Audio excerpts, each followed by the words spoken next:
চারটা কাজ যদি তুমি করতে পারো, আমি নবী গ্যারান্টি দিলাম তুমি জান্নাতে নিরাপত্তার সাথে ঢুকে যাবা।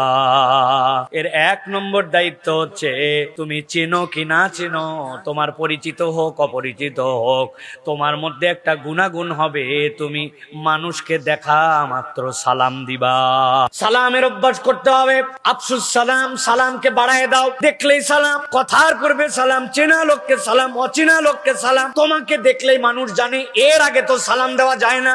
1 নম্বর যার এর মধ্যে গুণ থাকবে, আল্লাহ নবী বলছেন 2 নম্বরে ওয়াতিমুত তুআম, চেনো অচেনো প্রাণী কুল যেই হোক না কেন তাদেরকে তুমি খাওয়াও। খাওয়ানোর স্বভাবটা তোমার মধ্যে নিয়ে আসো।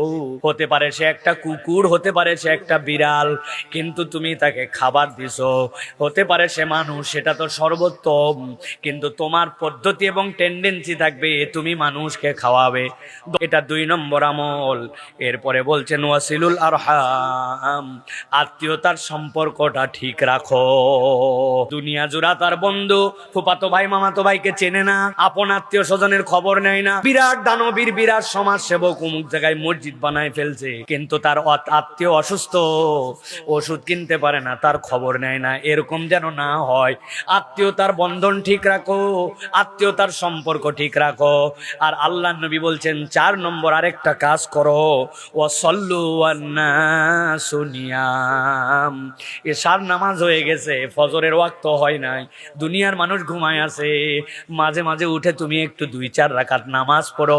মানুষ যখন ঘুমায় আছে তখন তুমি আল্লাহর জন্য তাহাজ্জুদে দাঁড়ায় গেছো।